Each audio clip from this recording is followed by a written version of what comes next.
네, 방금 소개받은 오픈마루 김영주입니다. 크라우드 네이티브가 되면 머신 중심에서 어플리케이션 중심으로 그 초점이 바뀌게 됩니다. 그래서 제가 오늘 말씀드릴 내용은 크라우드 네이티브로 전환이 되면 어플리케이션이 중요해지는데 왜 어플리케이션이 중요한지, 그다음에 공공 부분에서 왜 크라우드 네이티브로 전환했는지 간략하게 소개드리면서 진행해 보겠습니다. 우리가 기존에 이제 IT 구축도 하고 뭐 차세대도 진행할 때 어플리케이션을 개발하는 방법, 어플리케이션을 패키징하는 방법, 어플리케이션 구현하는 아키텍처 이런 것들이 이제는 데브옵스나 컨테이너나 MSA 이렇게 이런 구조로 바뀔 수뿐이 없잖아요. 예전처럼 워터폴 방식으로 하거나 이러지는 않을 겁니다. 그래서 이런 변화되는 방식을 가지고 우리는 오늘 얘기했듯이 크라우드 네이티브라고 하죠. 디지털 플랫폼 정부라고 해서 이제 새로운 정부에서 진행하는 이제 그 IT 정부 IT 시스템에 대한 큰 그림입니다. 오늘 뉴스 기사에도 나왔지만 앞으로 정부의 정부 시스템은 70% 이상 크라우드 네이티브로 구축하기로 발표를 했죠. 기존에는 단순히 크라우드 전환, 기존의 물리 서버나 가상 서버를 그냥 크라우드에 있는 가상 서버로 전환하는 크라우드 전환 사업이 대부분이었습니다. 근데 올해 5월 3일 날 행안부에서 발표한 내용에 따르면 정부 부처나 지자체는 크라우드 네이티브로 전환하는 로드맵을 가지고 기존의 크라우드 전환 방식이 아닌 새로운 방식으로 로드맵을 짜라 이런 내용들이 있었죠. 그래서 정부 부처는 요새 굉장히 바쁩니다. 아까 그 전 시간에 이제 크라우드 네이티브에 대해서 정의를 했는데 크라우드 네이티브의 반대말은 뭘까요? 앞에 얘기한 것처럼 크라우드 이미그런트입니다. 크라우드 이민이죠. 내가 이민을 가면, 그러니까 기존의 기관이나 기업에서 물리 서버나 가상화로 썼던 시스템을 크라우드에 있는 가상 서버로 가면 똑같잖아요. 저는 똑같이 가는 겁니다. 그죠? 그래서 변화 없이 그냥 몸만 다른 데로 갈 뿐 장점은 있을 수가 없어요. 그래서 그런 거는 기존의 크라우드 이미그런트, 이민이라고 하고, 우리가 오늘 얘기하는 크라우드 네이티브입니다. 크라우드의 장점을 가장 잘 살릴 수 있는 형태의 구조를 얘기하는 거죠. 그러면 정부 기관의 얘기도 하지만 기업에서도 마찬가지예요. 왜 크라우드 네이티브를 굳이 해야 될까? 가장 첫 번째는 무정지 서비스를 구현하기 위한, 그러니까 크라우드 네이티브로 구현한 대표적인 사례가 어디냐면 넷플릭스, 아마존 이런 데입니다. 거기가 크라우드 네이티브로 구현한 이유는 코로나 때문에 갑자기 수요가 많았는데 그 수요에 맞춰갖고 전 세계의 많은 국가의 서비스를 오픈해야 되고, 그 오픈한 다음에 서비스를 지속적으로 패치해야 되는데 무정지, 우리가 지금 하는 것처럼 공지를 띄우고 시스템 작업이라고 해갖고 뭐 몇 시간 동안 시스템 정지 이럴 수가 없는 거죠. 그래서 계속 365일 24시간 운영하면서 서비스에 업그레이드를 하고 시스템을 패치하고 운영할 수 있는 방법이 필요하기 때문에 크라우드 네이티브를 하는 거고, 또 우리가 지금 알면 사실 이 크라우드 네이티브는 구글이 다 컨테이너, 구글은 100% 다 컨테이너로 운영합니다. 우리가 아는 유튜브, 지메일 이런 것들이 다 컨테이너로 운영하고 있는데, 구글이 운영하는 그 많은 서버, 그 많은 서비스를 만약 사람의 눈으로 관리하거나 VM으로 관리한다면 사람이 할 수가 없죠. 그 많은 사람, 엄청 많은 사람이 필요하잖아요. 구글은 자율주행, 우리가 이제 뭐 차도 자율주행이 있는 것처럼 IT 관리자 없이 IT를 자율로 운영할 수 있는 방법이 무엇이 있을까? 그래서 만든 게 이제 크라우드 네이티브죠. 크라우드 네이티브라면 무정지 서비스로 시스템 운영할 수 있고 IT 관리자의 개입 없이 시스템이 자동으로 운영할 수 있는 자율형 구조가 됩니다. 또한 우리가 크라우드 네이티브의 뒤에 말씀드리겠지만 컨테이너 기술이 가장 중요한데, 이 컨테이너라는 의미 자체가 표현해 주는 것처럼 컨테이너에 일단 담기만 하면 한국이 됐던 일본이 됐던 미국이 됐던 유럽이 됐던 갈 수 있는 거잖아요. 그래서 컨테이너로 패키징을 하면 어디서 운영하고 있기 때문에 크라우드 네이티브를 하면 상호 운영성이 확보가 되는 거죠. 또 우리가 지금까지 프로젝트를 할 때 웹아스 DB 이렇게 구축했잖아요. 언제까지 우리가 새로운 시스템을 구축할 때 서버로 할당받고 OS를 설치하고 시스템 소프트웨어를 설치하고 이렇게 할 수가 없다는 거예요. 이제 우리가 시스템을 구축할 때 자동으로 시스템 소프트웨어가 서비스로, 파스가 이제 플랫폼 에즈 서비스지 않습니까? 그래서 크라우드 네이티브에서는 시스템 소프트웨어도 서비스로 제공받을 수 있어야 된다. 그래서 아까 이제 공공에서 이제 그런 이유 때문에 크라우드 네이티브로 전환을 거의 강제하고 있죠. 그러면 이제 뭐 다 아시는 것처럼 컨테이너하고 그다음에 이제 그 기존의 가상하고 차이점에 대해서 말씀드리려고 합니다. 가장 큰 차이점은 게스트 OS입니다. 여기 보시는 거 게스트 OS. 컨테이너에는 OS 라이브러리가 있는 거지 커널이 존재하지 않아요. OS가 없습니다. 이 OS가 가장 큰 문제인데 생각해 보시면 이 OS가 존재하면 OS에 대한 라이센스가 발생이 되죠. CentOS를 쓰던 레드햇 리눅스를 쓰던 윈도우를 쓰던 게스트 OS가 있으면 일단 설치를 해야 됩니다. 그죠? 그리고 VM을 할당받으면 템플릿으로 있으면 안 설치해도 되지만 그거는 과정이 삭제된 것일 뿐 분명히 OS는 설치돼 있어야 되는 겁니다. 그래서 OS가 반드시 필요하고 그 OS 때문에 업그레이드, 패치, 비용 이런 것들이 발생되죠. 근데 컨테이너로 하면 OS가 존재하지 않습니다. 바로 OS 없이 그 위에 바로 와스를 올리고 그 다음에 어플리케이션을 올리게 됩니다. 이런 구조 때문에 컨테이너로 되게 되면 어플리케이션만 보게 되는 거죠. 내가 어떤 시스템을 구축하려고 하는데 OS는 뭘 깔아야 될지 그 다음에 업그레이드는 어떻게 할지 버전 이런 고민을 할 필요가 없다는 거죠. 그러면 이런 형태를 쉽게 이해하기 위해서 기존의 가상 시스템과 컨테이너를 리스타트하는 걸 한번 비유를 해보겠습니다. 기존에 가상화도 호스트 OS가 일단 리스타트 해야 되고 그다음에 하이퍼바이저가 리스타트 돼야 되고 가상화도 OS가 있다고 그랬잖아요. 그리고 게스트 OS가 떠야 돼요. 리눅스가 됐든 윈도우가 됐든 부팅 해보셔서 알겠지만 굉장히 오랜 시간이 필요하잖아요. 그죠? 그래서 VM일 때는 이렇게 OS가 부팅되고 그다음에 이제 와스가 올라가고 어플리케이션 올라가는 형태입니다. 근데 컨테이너는 호스트 OS가 켜주고 컨테이너를 운영하는 엔진만 켜지면 바로 어플리케이션이 뜨게 되는 거죠. 그러면 리스타트 하는 시간이 다르게 됩니다. 그래서 우리가 그 컨테이너 환경, 크라우드 네이티브라면 오토 스케일 인아웃을 할 수 있다고 얘기하는 게 바로 이런 것 때문에 그렇죠.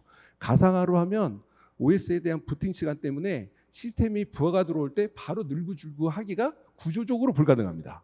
근데 컨테이너로 가면 OS 부팅 시간이 없기 때문에 바로바로 뜨고 줄일 수가 있게 되는 거죠. 그래서 이제 비용적인 측면에도 보면 우리가 기존의 가상화는 하이퍼바이저를 구매하고 게스트 OS 라이센스를 구매하고 OS가 있기 때문에 또 뭘 해야 될까요? 접근 제어나 OS 보안 소프트웨어들을 꽤 깔아야 돼요. 금융권 같은 경우에는 한 8종을 깔아야 되죠. 공공도 한 3종 정도는 설치해야 됩니다. 그래서 어떤 경우에는 이 게스트 OS 때문에 이 게스트 OS가 있기 때문에 보안 소프트웨어 가격만 몇천만 원이 되는 경우가 있죠. 게스트 OS 하나 늘리는데. 그래서 근데 컨테이너는 어떻게 아까 말씀드린 것처럼 OS가 존재하지 않습니다. 그러면 어떻게 될까요? OS 라이센스, 보안 솔루션 이런 것들이 필요가 없는 거죠. 그래서 컨테이너로 되면 소프트웨어 라이센스 구조도 굉장히 투명하고 가벼워지게 됩니다. 우리가 기존에 이제 시스템 구축할 때 3티어죠. 웹 서버가 있고, 와스가 있고, 데이터베이스가 있고. 그래서 우리가 사업을 진행하게 되면 웹 몇 대, 와스 몇 대, 데이터베이스 몇 대, OS는 그다음에 와스는 이런 식으로 이제 사업을 설계하게 됩니다. 이게 기존의 방식이죠. 우리가 그러면 아까 말씀드린 대로 크라우드 이미그런트 한번 해볼까요? 크라우드 이미그런트 하면 이게 아마존이긴 한데 보시는 것으로 웹서버 몇 대 VM으로 그다음에 와스도 몇 대, 데이터베이스 몇 대, 그죠? 거의 변함이 없습니다. 이게 이미그런트 구조죠. 근데 이제 크라우드 네이티브로 하면 어떻게 될까요? 우리가 기존의 사업은 어떤 시스템이 있으면 웹서버 2대, 와스 4대, 데이터베이스 2대, 웹서버 1대, 와스 2대, 데이터베이스 1대, 이런 식으로 시스템 규격을 만들고 그렇게 시스템 구축해 왔잖아요. 이렇게 구축했고 HCI가 됐던 베어메탈이 됐던 서버들이 수없이 많게 됩니다. 그죠? 이거는 기존의 머신 중심의 생각이죠. 서버는 HCI를 할까, 베어메탈을 할까, 델을 할까, 후지츠를 할까 이런 고민을 하게 됩니다. 그죠? 기존에 이렇게 많은 서버를 또 운영해야 돼요. 그 서버가 생기면 뭐가 있을까? 게스트 OS는 뭘로 할까? OS에 대한 접근 제어나 보안은 뭘로 할까? 그죠? 이렇게 스태킹하면서 개별 서버에 대한 고민도 하게 됩니다. 그럼 크라우드 네이티브는 바로 옆에 있는 모양이죠. 크라우드 네이티브 옆에 있는 모양 보면 홈페이지 파드, 모바일 파드라는 논리적인 구조로 돼 있고, 그죠? OS나 머신은 중요하지 않게 됩니다. 더 이상 우리가 어플리케이션을 만드는 게 중요한지 우리가 서버를 구축하고 구매하고 보안 소프트웨어를 까는 게 우리의 목적이 아니잖아요. 우리가 하는 거는 개발자가 잘 만든 어플리케이션이 잘 서비스하는 게 목적인데 우리는 그 개발자의 어플리케이션을 보는 게 아니라 서버는 뭘 사지, OS를 뭘 설치하지 그런 것만 고민하게 되는 거죠. 근데 크라우드 네이티브가 되면 저희가 생산성이 높아진다는 게 바로 우리가 정말 집중하고 싶은 것만 남게 되는 거예요. 더 이상 OS나 서버에 대한 고민이 필요 없는 거죠. 그래서 앞으로 크라우드 네이티브로 공공도 가고 민간도 가고 그다음에 이제 앞서가는 많은 IT 빅테크 기업들이 다 크라우드 네이티브 기술로 시스템을 구축하고 운영하는 이유는 지금처럼 더 이상 머신에 집중하는 거는 나의 경쟁력에 도움이 안 되기 때문입니다. 어플리케이션을 봐야죠. 어플리케이션 어떻게 만들지, 어플리케이션을 어떻게 하면 빨리 만들지, 개발 환경을 어떻게 하면 빨리 구축할 수 있을지, 내가 개발자가 필요한 시스템 소프트웨어를 어떻게 더 쉽게 제공할지, 이게 목적이지 않겠습니까? 네. 그래서 앞으로 크라우드 네이티브 시대가 되면 가장 중요한 건 아마 어플리케이션이 가장 중요한 시대가 될 겁니다. 그래서 저희가 이제 오늘 APM에 대해서 소개를 드리려고 하는데, 이 APM의 약자가 어플리케이션 퍼포먼스 매니지먼트지 않습니까? 그죠? 그래서 이 어플리케이션을 어떻게 크라우드 네이티브에서 잘 보여주고 관리하게 되는지에 대해서 말씀드리려고 합니다. 우리가 이제 APM이라는 거에 대한 그 기본적인 구조는, 아키텍처는 사용자가 어떤 리퀘스트를 주면 그 리퀘스트를 받아서 웹서버, 와스, DB까지 가서 사용자가 요청한 데이터를 웹페이지로 다시 보여주는 그런 구조입니다. 거기에 응답 시간이 얼마나 걸렸는지 보여주는 게 이제 APM의 기본적인 구조입니다. 그 APM이란 이런 구조는 가장 대표적인 게 지금 보시는 것처럼 탑다운 모니터링입니다.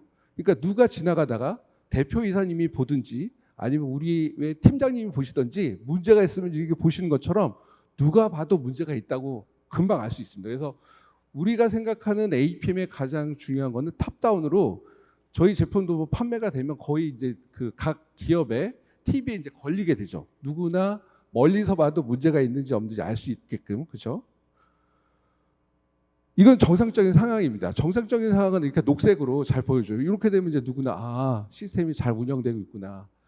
저희가 사실 이제 뒤에 저희가 한 뭐 1,200대 규모의 시스템을 운영하는 모니터링에 대해서 보여드리려고 하는데, 사실은 1,200대나 되는 많은 시스템을 CPU, 메모리, 디스크를 그냥 리소스마다 다 본다고 해서 이게 시스템이 잘 돌고 못 돌고 알 수가 없습니다. 진짜 중요한 건 지금 보시는 것처럼 어플리케이션 서비스가 정상인지 아닌지가 중요한 거죠. CPU가 나간 게 중요한 게 아니고 어플리케이션 서비스가 잘 정상인지 아닌지가 중요합니다. 우리가 보는 뭐 이벤트나 여러 가지 시스템의 요건상 여러 가지 개발적인 요건이 있는데, 이제 뭐 그런 요건이 있을 때 이제 서로 이런 모니터링 도구가 없으면 서로 핀포인트나 브레인이 아니라 브레인스토밍을 하게 되는 경우들이 있죠. 이거 와스 문제야, 이건 DB 문제야, 이건 네트워크 문제야, 이건 스토리지 문제야, 그죠? 그런 것들을 빨리 찾아내는 게 중요합니다. 실제로 고객이나 이제 엔드 유저나 또는 제 위에 뭐 의사결정권자들은 서버가 느려요, 에러가 있어요, 이런 것들이 불편한 거잖아요, 그죠? 이런 것들이 불편합니다. 지금 보시는 이런 것들이 불편한 거죠. 불편한 건데, 실제로 이런 불편한 사항이 있을 때 IT 쪽에서는 어떻게 느껴지냐면, 에러가 있으면 실제로 네트워크 트래픽도 또 감소하게 됩니다. 진입이 없으니까, 이 진입이 그 리퀘스트가 없으니까. 그다음 서버도 더 안정되게 보여줄 수가 있어요. 스토리지도 그렇고. 그래서 시스템 입장에서 전체 IT 운영 인프라를 모니터링하는 거하고 어플리케이션 중심으로 모니터링하는 거하고는 많은 차이가 있죠. 그리고 앞으로는 더 이상 그런 머신 중심의 모니터링이 필요 없습니다. 물론 옵저버빌러티라고 해서 각 리소스에 대한 매트릭스나 또는 로그를 통합해서 보는 부분도 있긴 합니다. 하지만 그 중에서 가장 중요한 거는 어플리케이션 모니터링이 더 중요하다, 이렇게 말씀드리고 싶습니다. 저희가 이제 이번에는 크라우드 네이티브하고 이 모니터링하고 연결해서 말씀드리려고 하는데, 우리가 크라우드 네이티브 또는 크라우드를 구축하는 가장 큰 이유는 단일 업무를 올리기 위해서 크라우드 플랫폼을 구축하는 경우는 거의 없죠.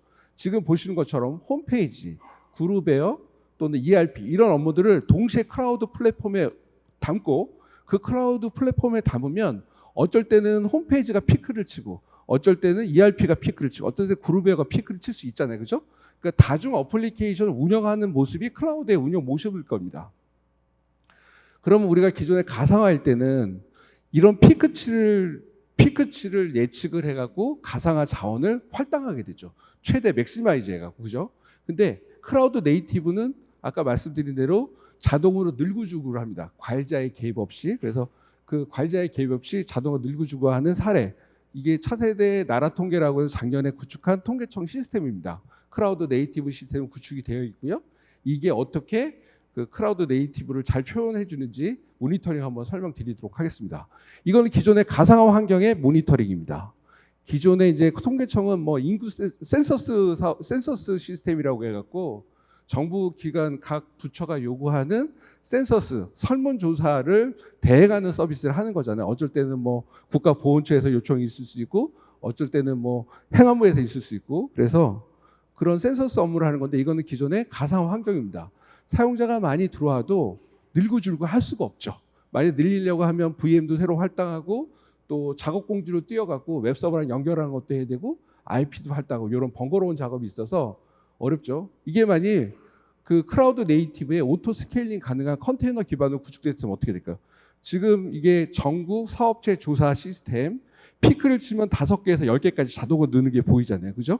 그러니까는 관리자의 개입 없이 사용자의 부하가 오면 자동으로 늘어나게 되는 거죠. 이건 어플리케이션의 입장입니다.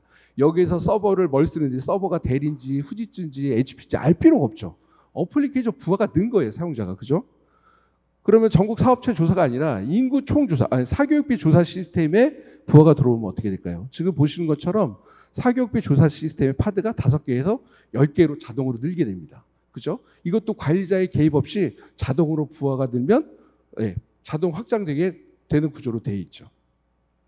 그럼 이런 자동 확장 구조의 장점은 아시다시피 응답 시간이 일단 빨라집니다. 그죠? 더 이상 늘지 않으니까 자원이 있어도 투입할 수가 없어요. 자원이 있어도 관리자가 개입해야지만 투입이 되는 겁니다.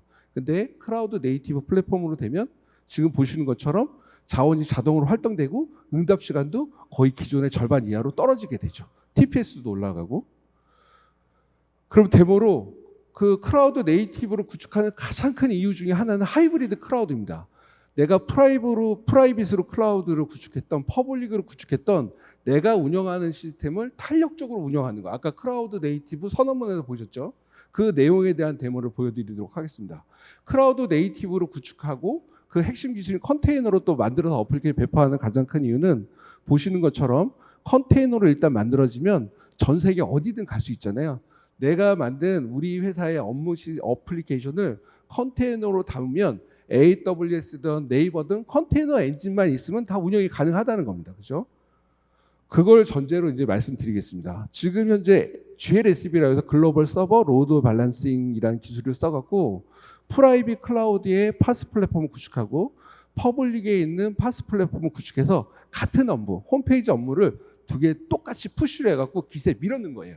그러니까 똑같은 업무를 기세에 밀어넣고 하는 겁니다. 근데 프라이빗은 아무래도 자원이 작으니까 30% 부하만 주고, 퍼블릭은 아무래도 자원이 많이 늘 수 있으니까 70%만 주는 겁니다.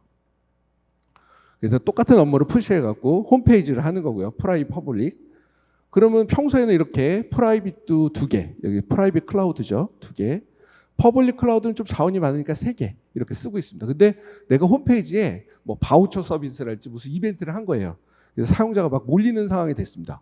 그럼 보시는 것처럼 저희가 좀 빨리 돌리는데 프라이빗은 2개에서 3개, 퍼블릭은 3개에서 7개까지 자동으로 들죠. 이 지금 저희가 하이브리드 클라우드 환경에서 운영하는 이 시스템에 관리자는 하나도 개입하지 않습니다. 이게 왜냐면 컨테이너는 OS가 없잖아요. 느는 것도 굉장히 빠르죠. 보시는 저게 좀 빨리 돌려서 그렇지 실제로 이렇게 빨리 늡니다. 그죠? 그래서 하이브리드 클라우드 환경에서 보시면 이래서 하이브리드 클라우드고 컨테이너의 장점이 가시적으로 보이게 되죠. 다른 하나의 사례는 저희가 프라이빗하고 클라우드 퍼블릭하고 같이 운영하는 상태에서 프라이빗의 완전 정전, 프라이빗 클라우드가 완전히 죽었을 때 어떻게 동작하는지 보여드리려고 하는데 앞서 보시는 데모랑 거의 비슷합니다. 평소에는 정상적인 경우에는 2개 이렇게 정상적으로 운영하고 있다가 그러면 여기 40명이죠. 여기 지금 액티브 유저가 40명, 이쪽도 뭐 40명 안 되지 뭐 40명 가까이 됩니다. 근데 장애가 프라이빗 클라우드에 이렇게 발생이 되면 보신 것처럼 80으로 퍼블릭 쪽으로 사용자가 옮겨지죠. 그다음에 퍼블릭 쪽에 부하가 되면서 퍼블릭의 인스턴스가 자동으로 느는 구조가 됩니다. 제가 이제 준비한 내용 중에 제가 말을 빨리 해갖고 한 5분 정도 남을 것 같습니다. 그래서 기존에 우리가 이제 기존에 저희가 이제 와스를 예를 들자면 와스만 보자면 기존에는 와스의 어드민 콘솔 같은 게 있어요. 뭐 와스를 아시는 분도 있고 잘 모르시는 분도 계시겠지만 그 웹 어플리케이션 서버는 어드민 콘솔이 있어서 클러스터 작업이나 설정 작업들이 필요합니다. 근데 이제 이게 클라우드 네이티브의 컨테이너로 만들어지게 되면, 컨테이너로 담게 되면 어드민 콘솔이 필요가 없어요. 왜냐면 컨테이너 관리 도구에 의해서 관리되는 겁니다. 관리자의 개입 없이. 와스의 어드민 콘솔이라는 거는 사람, 관리자와 시스템, 와스 시스템이 서로 커뮤니케이션 하기 위해서 필요한 거잖아요. 설정도 하고 구성도 하고 뭘 바꾸고, 그죠? 근데 컨테이너로 되면 아까 보시는 것처럼 부하가 오면 자동으로 늘고 장애가 발생되면 자동으로 복구하고, 그죠? 서비스를 배포하면 와스 관리자 없이 서비스를 배포하면 무정지 서비스로 배포가 되고 더 이상 와스 관리자가 필요 없게 됩니다. 컨테이너로 담고 클라우드 네이티브로 하게 되면. 그러면 모니터링 도구도 기존의 모니터링이랑 다르죠. 기존에는 이제 그 와스가 서로 다 잡고, 그래서 저희는 이제 비유적인 표현이지만 기존에는 그냥 단독주택의 계단 같은 거라면 클라우드 네이티브 컨테이너로 되면 아파트로 저희는 비유를 합니다. 그죠? 아파트는 아파트에서 모니터링 해야 될 게 필요하잖아요. 근데 우리가 지금까지 알던 그 기존의 뭐 여러 가지 모니터링 제품들, APM 제품들은 대부분 어플리케이션, 자바 뭐 그 정도로 모니터링 했다면 앞으로 클라우드 네이티브에 필요한 모니터링, 이런 어플리케이션과 함께 봐야 되는 모니터링 항목들은 잘 안 보이시겠지만 컨테이너 이미지, 호스트 OS, 그래서 파스 범위까지 훨씬 더 넓습니다. 그래서 단순히 기존의 APM으로 볼 수 없는 내용까지 커버를 해야만 된다. 그래서 내용이 다르잖아요. 기존 OS 설치하고 자바 설치하고 미드웨어 설치하고 뭐 어플리케이션 배포하는 데인데, 컨테이너는 지금 보신 것처럼 컨테이너 이렇게 여러 개가 담게 되잖아요. 그 다음에 자동으로 늘고 줄고 자동 장애 복구도 하고 이런 기능들이 추가되기 때문에 어플리케이션 모니터링에 대한 요건이 바뀌게 됩니다.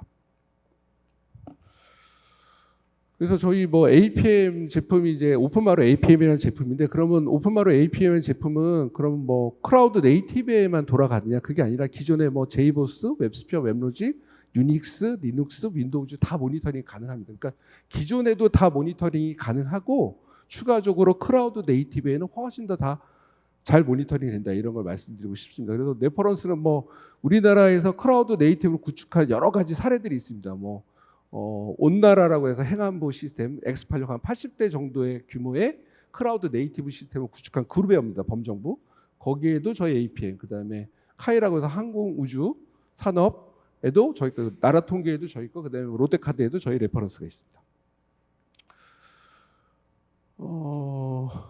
그래서 저희가 이제 대표적으로 그 모니터링, 그 어플리케이션 모니터링이 중요한 사례 한 가지만 말씀드리자면, 저희가 코로나 때 초, 중, 고 학생들이 학교를 갑자기 못 가게 됐어요. 그때 EBS의 온라인 클래스라고 갑자기 한 800대 규모의 클라우드에 VM 800대에 그다음에 한 1200개의 웹아스 시스템을 구축해갖고 모니터링 해야 되는 상황이 있었습니다.